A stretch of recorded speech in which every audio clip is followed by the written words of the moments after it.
Assalamualaikum warahmatullahi wabarakatuh. Sebelum kita mulai kisah penuh hikmah ini, marilah kita bersama-sama membaca sholawat untuk Nabi Muhammad agar hidup kita lebih berkah dan manfaat. Jangan lupa tulis komentar Anda di bawah karena pendapat Anda sangat berarti bagi kami. Di tengah konflik panas perbatasan Lebanon-Palestina, seorang biarawati muda bernama Maria bertemu Letnan Arif, tentara PBB asal Indonesia.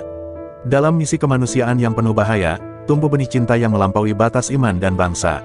Saat Maria memilih Islam dan cinta sejati, dunia menolak mereka, namun mereka justru menemukan makna hidup yang sesungguhnya. Ini adalah kisah pengorbanan, iman, dan cinta abadi, yang tak bisa dibunuh oleh perang. Mari kita mulai kisahnya. Langit perbatasan Lebanon-Palestina tampak seperti neraka yang terbuka. Awan debu menggantung rendah, dan suara dentuman terdengar dari kejauhan seperti detak jantung kematian. Di antara deretan tenda pengungsi yang reyot dan anak-anak kurus yang bermain tanpa alas kaki, Maria berdiri kaku. Jubah putih biarawatinya tampak kontras dengan latar belakang kelabu dan darah. Ini adalah hari pertamanya di kamp kemanusiaan. Ia datang dari Vatikan, mengira bahwa cinta dan doa cukup untuk membawa harapan ke tempat seperti ini. Tapi kenyataan mengguncang keyakinannya sejak langkah pertama. Tiba-tiba, sebuah jeep militer berhenti di dekatnya. Dari dalam turun seorang pria berseragam PBB, tinggi, kulit sawo matang, dengan wajah tegas namun teduh. "Letnan Arif, Indonesia," katanya sambil menyodorkan tangan. Maria merespons kaku, "Suster Maria, misi kemanusiaan Vatikan." Keduanya bertukar pandang, tak ada senyum. Dunia mereka terlalu jauh, prinsip mereka terlalu berbeda. Tapi dalam hati masing-masing, ada rasa penasaran yang belum bisa diberi nama. Malam pertama, suara tembakan membelah udara. Maria meringkuk dalam tenda, menggenggam salib kecilnya. Di luar, Arif berlari membantu para pengungsi yang ketakutan. Ia bergerak cepat, memberi instruksi dalam 3 bahasa, menyelamatkan satu keluarga yang hampir tertimbun reruntuhan. Dari celah tirai, Maria melihatnya memeluk seorang anak yang kehilangan ibunya, lalu membisikkan doa. Tapi bukan doa Katolik. Maria terpaku, ada sesuatu dalam ketenangan Arif yang tak bisa ia pahami. Keesokan harinya, mereka dipaksa bekerja sama mendistribusikan makanan. Ketegangan masih terasa, Arif lebih praktis dan cepat, Maria lebih lembut dan hati-hati. Ketika Maria memarahi Arif karena bersikap terlalu kaku kepada seorang ibu muda, Arif membalas dengan dingin, "Di sini bukan tempat untuk idealisme, suster. Di sini, yang kita lawan bukan hanya kelaparan, tapi juga waktu." Maria terdiam. Untuk pertama kalinya dalam hidupnya, ia merasa kecil, tapi bukan karena ego, melainkan karena kenyataan yang terlalu besar untuk dipeluk sendiri. Malam itu, Maria duduk di samping seorang anak yang kehilangan kaki akibat ranjau. Ia menangis tanpa suara. Ketika ia mulai menyanyikan kidung doa, si anak menatap kosong, tak mengerti bahasanya. Maria berhenti, lalu terdengar suara dari luar tenda. "Arif." Ia sedang melantunkan ayat Al-Quran dengan suara rendah. Maria tak paham maknanya, tapi iramanya membawa ketenangan aneh yang tak ia rasakan sejak tiba di tanah ini. Dalam hati, ia berbisik, "Tuhan, kenapa aku merasa damai, mendengar doa dari agama yang bukan milikku?" Dan malam itu, untuk pertama kalinya sejak menginjak tanah yang terluka ini, Maria tidak menangis dalam tidur. Fajar nyaris tak tampak di langit perbatasan, hanya kabut asap dan aroma mesiu yang mengendap di udara. Maria terbangun karena jeritan seorang ibu. Ledakan baru saja terjadi di ujung kamp. Ia berlari tanpa sempat mengganti jubah, melewati anak-anak yang berdarah dan para pria yang berteriak panik. Di tengah kekacauan, ia menemukan Arif sedang menggendong seorang bocah laki-laki yang tubuhnya berlumur debu dan luka bakar. "Tolong buka jalur ke tenda medis," seru Arif. Maria langsung membantu, memegang tangan bocah itu yang gemetar, matanya membelalak ketakutan. Di saat genting itu, mereka tak lagi 2 orang asing, mereka menjadi satu tubuh yang bergerak demi menyelamatkan nyawa. Ketika anak itu dinyatakan meninggal, Maria terduduk lemas di sudut tenda. Tangannya berlumur darah yang belum sempat ia bersihkan. Ia menatap Arif yang sedang duduk diam, menatap tanah. "Kenapa anak-anak? Kenapa bukan kita saja yang dihancurkan perang ini?" Suaranya gemetar, nyaris seperti protes pada Tuhan. Arif memandanginya lama sebelum menjawab, "Mungkin karena anak-anak adalah saksi. Dan kita terlalu lambat mengubah dunia." Kalimat itu menusuk Maria lebih dalam daripada kematian. Ia sadar, imannya selama ini belum pernah diguncang sehebat ini. Malam harinya, Maria duduk sendiri di luar tenda, menatap langit gelap yang tak memberi janji. Ia mendengar langkah kaki, lalu Arif duduk di sampingnya membawa 2 gelas teh panas. "Ini teh dari kamp pengungsi Suriah, mereka ingin berterima kasih padamu," katanya. Maria tersenyum tipis. "Aku merasa gagal," ucapnya lirih. Arif menoleh. "Suster, kita tak akan pernah cukup besar untuk menahan derita dunia. Tapi ketika kamu menggenggam tangan bocah itu, dunia sempat diam sebentar. Dan itu cukup. Kata-katanya sederhana, tapi air mata Maria mengalir begitu saja. Maria mulai memperhatikan bagaimana Arif bersujud 5 kali sehari, bagaimana wajahnya selalu tenang setelah berdoa. Ia tak pernah memaksakan keyakinannya, tapi seolah membawa damai dari dalam dirinya. Suatu malam, Maria diam-diam menuliskan dalam buku hariannya, apakah Tuhan yang kukenal juga hadir dalam dirinya. Mengapa aku merasa lebih tenang mendengarnya melantunkan doa ketimbang nyanyianku sendiri? Hatinya mulai bergerak, namun ia takut mengakuinya, bahkan kepada dirinya sendiri. Dan di perbatasan yang terbakar itu, dua jiwa yang berasal dari dua dunia berbeda mulai berjalan dalam irama yang perlahan menyatu, melangkah tak hanya dalam tugas, tapi dalam pencarian yang lebih besar, pencarian akan makna, akan cinta, dan akan Tuhan. Hujan turun deras malam itu. Di dalam tenda yang hanya diterangi lampu minyak, Maria duduk membalut luka seorang gadis kecil sambil sesekali mencuri pandang ke arah Arif yang sedang salat di pojok ruangan. Gerakan tubuhnya khusyuk, tertunduk, dan seolah menyatu dengan tanah. Maria terpaku, bukan karena rasa ingin tahu biasa, tapi karena ada getaran tak biasa dalam hatinya. Ia tak paham satu pun kata dalam doa itu, tapi iramanya membawa ketenangan. Saat Arif menutup doanya dengan tangan terangkat dan wajah yang basah oleh air wudhu, Maria tak kuasa menahan suara hatinya, kenapa aku merasa seperti ikut berdoa bersama dia. Usai salat, Arif bangkit dan membantu membagikan selimut untuk para pengungsi. Maria mendekat pelan. Doa yang tadi, kau sebut apa itu? Tanyanya lirih. Arif menoleh, sedikit terkejut. Itu salat, cara kami berserah pada Allah. Maria menunduk. Aku tak mengerti satu kata pun, tapi entah kenapa, hatiku ikut bergetar. Arif tak menjawab, ia hanya tersenyum kecil, dan menjawab pelan, mungkin itu bukan tentang kata-kata, tapi tentang kejujuran hati. Maria mematung, ia tak terbiasa dengan jawaban yang begitu dalam, begitu menyentuh. Dunia yang selama ini ia kenal seakan mulai retak perlahan. Beberapa hari berikutnya, Maria sengaja bangun lebih pagi, duduk diam di luar tenda, menunggu suara azan yang dikumandangkan sukarelawan tua dari menara darurat. Suara itu bukanlah nyanyian seperti kidung di gereja, tapi entah mengapa, jauh lebih menyayat. Ia membuka catatan hariannya, menulis, suara itu seperti panggilan yang bukan hanya datang dari langit, tapi juga dari dalam jiwaku. Apakah Tuhan sedang mengajakku bicara lewat bahasa yang belum kupahami? Di suatu malam yang sepi, saat kamu sedang tenang, Maria memberanikan diri bertanya, Arif, apakah dalam Islam, seseorang sepertiku bisa diterima? Aku yang pernah ragu, pernah goyah. Arif menatapnya lama, matanya lembut seperti permukaan air. Tuhan tak melihat dari mana seseorang datang, tapi kemana ia ingin menuju. Tak ada masa lalu yang terlalu gelap untuk ditinggalkan. Kata-kata itu seperti pintu yang terbuka perlahan di dalam hati Maria. Ia tidak lagi melihat perbedaan sebagai batas, tapi sebagai jembatan. Dan malam itu, untuk pertama kalinya sejak mengenal Arif, Maria tidak berdoa dengan hafalan gereja, tapi dengan kata-katanya sendiri, kepada Tuhan yang sama, namun kini terasa lebih dekat. Lebih nyata, lebih hidup. Malam-malam di perbatasan kian sunyi, namun pikiran Maria justru semakin gaduh. Setelah pertemuannya dengan Arif dan doa-doa yang tak ia pahami namun menyentuh jiwanya, kenangan masa lalunya mulai muncul satu persatu, seperti luka lama yang kembali basah. Maria kecil duduk di bangku kayu panti asuhan, menggenggam salib sambil memandangi jendela yang retak. Ia tumbuh tanpa tahu siapa orang tuanya, hanya ditemani para suster yang penuh kasih namun dingin dalam kedisiplinan.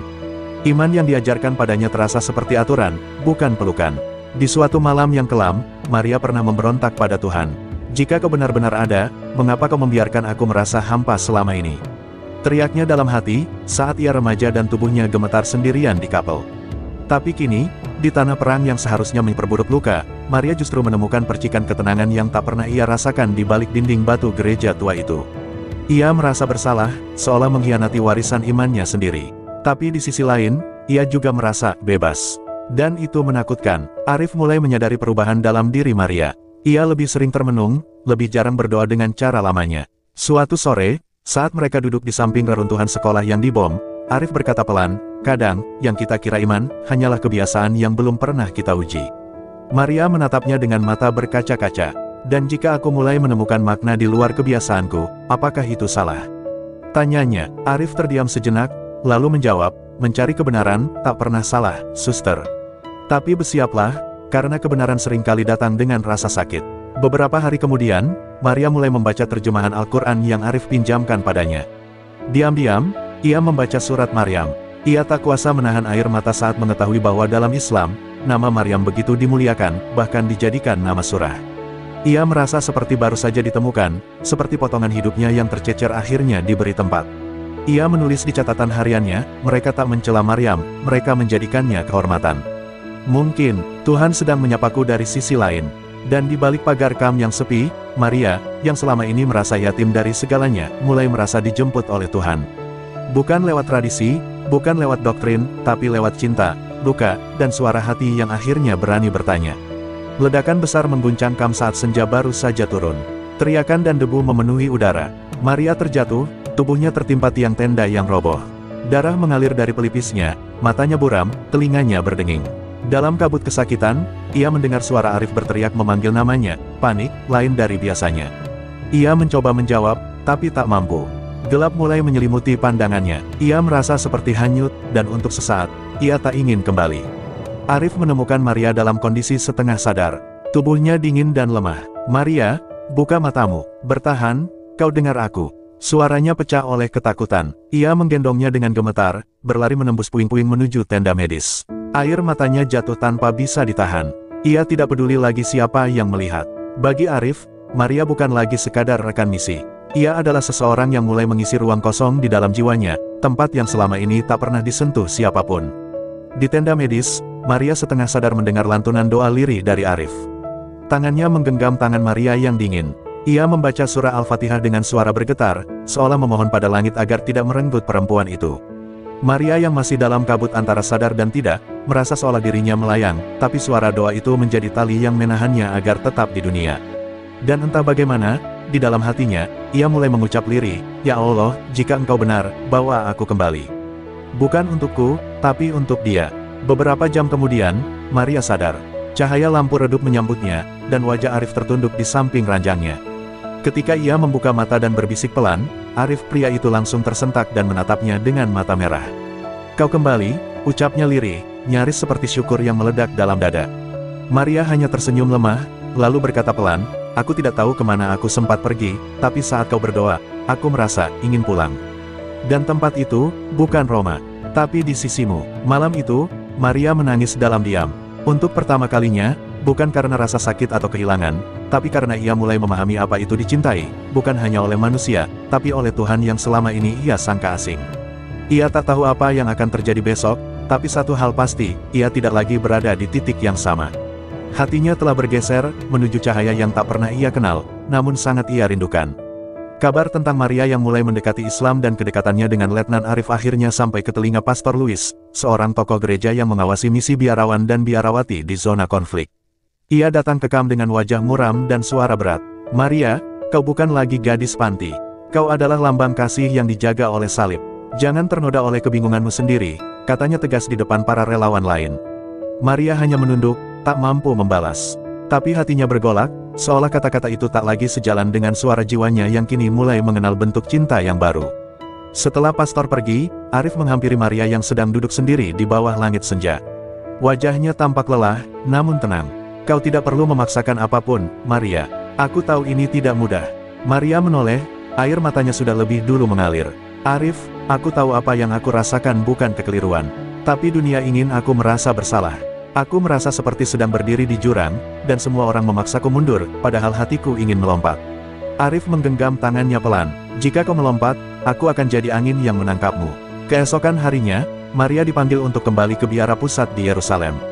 Ia diberi waktu 3 hari untuk merenungkan ulang komitmennya. Sebenarnya itu adalah ultimatum halus.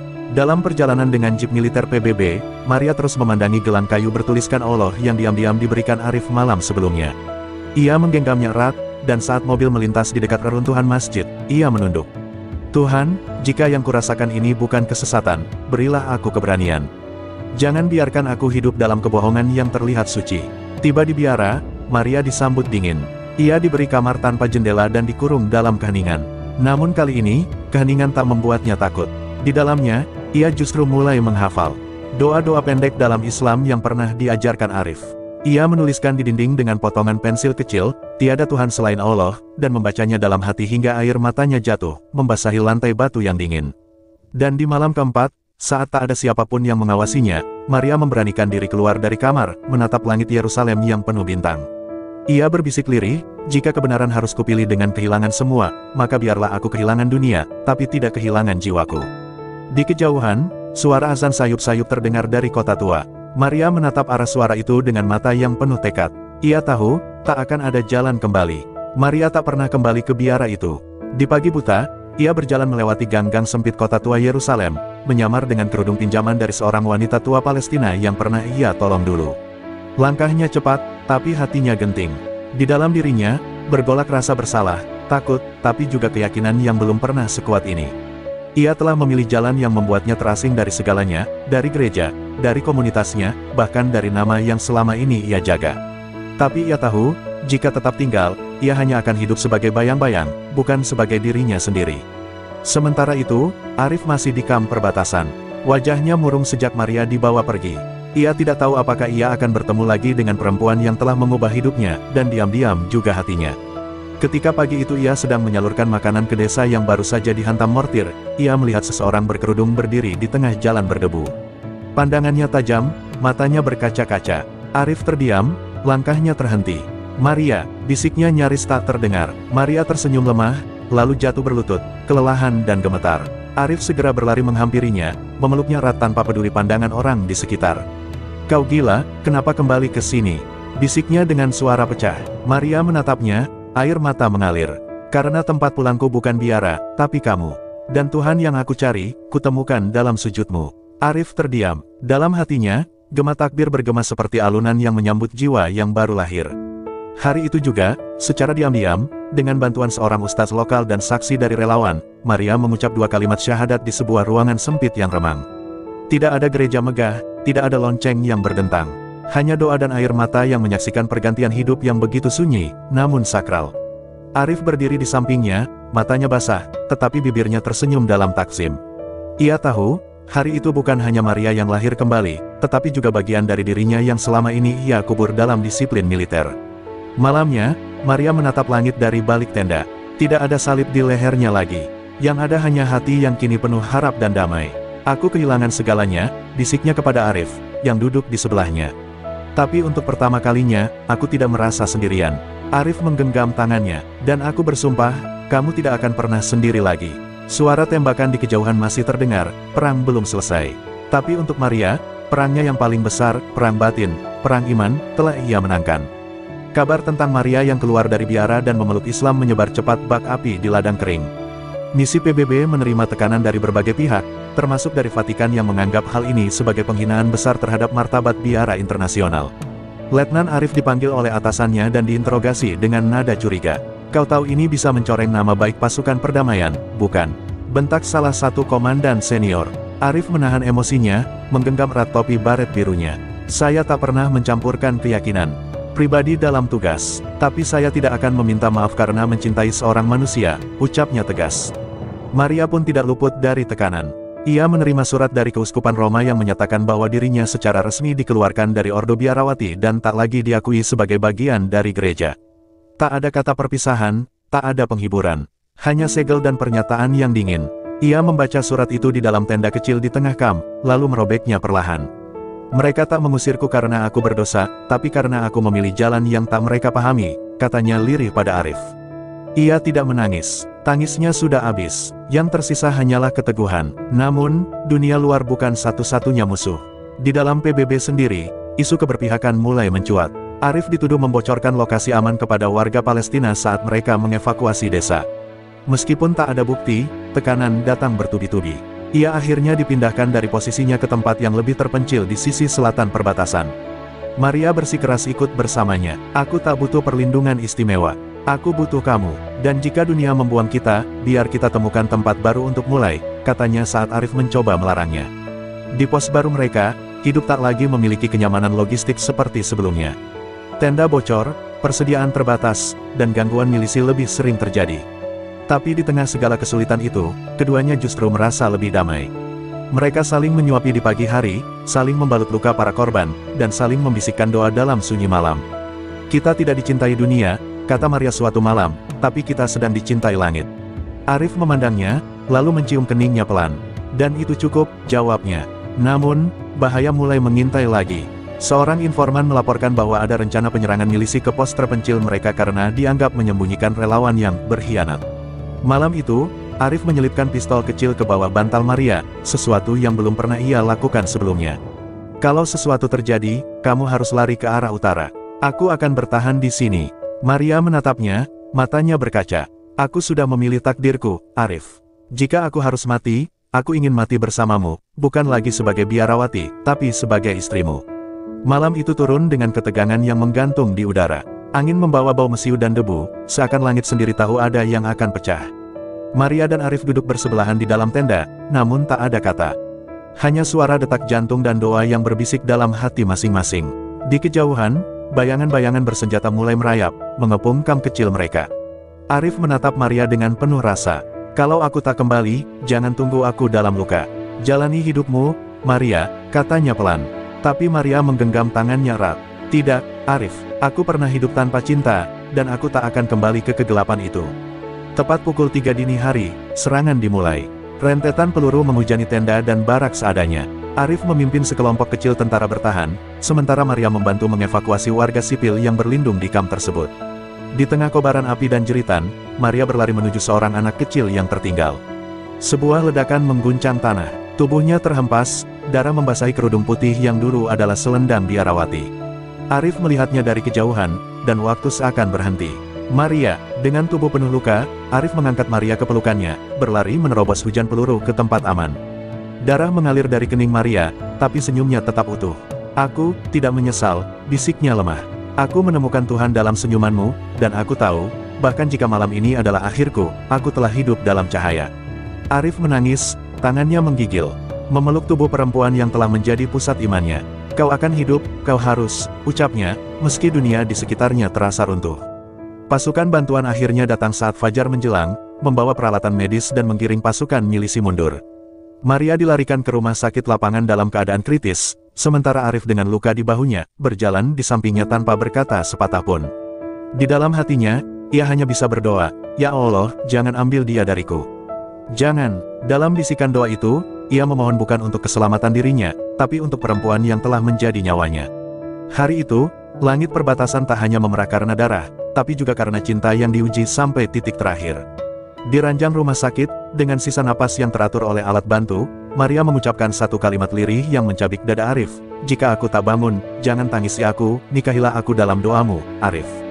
Di sisi Tuhan yang telah mempertemukan kita. Arif mencium tangannya, air mata jatuh satu-satu. Ia tahu, cinta yang mereka bawa tak pernah lahir untuk dunia ini. Tapi mungkin, untuk kehidupan yang lebih abadi. Maria tak pernah benar-benar siuman setelah malam itu. Tubuhnya melemah, namun wajahnya tetap damai, seolah seluruh penderitaan dunia telah ia tanggalkan di perbatasan itu. Hari demi hari, Arif setia duduk di sisinya, membacakan ayat-ayat suci yang dahulu ia ajarkan perlahan kepada Maria.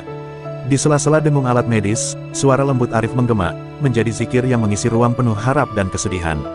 Para relawan dan tentara datang bergantian, menunduk diam setiap kali melewati ranjang Maria, seolah menyaksikan seorang syuhada yang tengah menanti takdir akhir. Pada malam keempat, saat bulan sabit menggantung rendah di langit, Maria membuka matanya perlahan. Arif yang setia menemaninya langsung mendekat. "Aku, masih di sini," bisiknya, suaranya sangat pelan. Arif mengangguk, menggenggam tangannya, matanya merah karena haru dan lelah. "Dan aku akan selalu di sini, jika kau memilih bertahan, kita akan lalui semuanya. Jika tidak, aku akan tetap mencintaimu, sampai akhir hayatku." Maria menatap langit-langit tenda, air matanya jatuh. "Aku ingin jadi milikmu, di dunia dan akhirat," katanya pelan. Dan malam itu, di hadapan saksi kecil, seorang relawan, ustaz lokal, dan Tuhan, Arif mengucapkan ijab kabul di sisi ranjang. Maria hanya mampu menjawab dengan senyuman dan air mata. Tak sampai fajar datang, Maria pergi dengan tenang. Senyumnya masih ada, tangannya masih dalam genggaman Arif. Suasana sunyi menyelimuti tenda medis. Tak ada jeritan, hanya isak tertahan dan bisikan ayat yang tak henti dipanjatkan. Arif memeluk jenazah istrinya lama sekali, seolah enggan melepaskan separuh jiwanya yang kini telah pergi. Dunia terasa kosong, tapi hatinya penuh oleh cinta yang tak pernah bisa dihapus perang, perbedaan, atau maut. Ia mencium kening Maria untuk terakhir kali, lalu menutup matanya dengan lembut. Jenazah Maria dimakamkan sesuai keyakinan barunya. Di sebuah bukit kecil yang menghadap ke perbatasan tempat mereka pertama kali bertemu, Arif berdiri dalam diam, menaburkan bunga dan menundukkan kepala dalam doa panjang. Di batu nisan sederhana tertulis, "Maria binti Abdullah, perempuan yang memilih cinta dan kebenaran."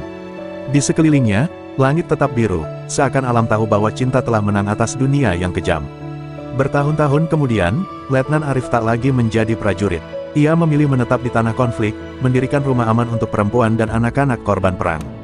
Di ruang kecil rumah itu, tergantung potret Maria tersenyum, mengenakan kerudung putih dengan mata yang teduh. Arif kerap duduk di bawah pohon zaitun, menatap langit dan berbisik, "Aku di sini, Maria."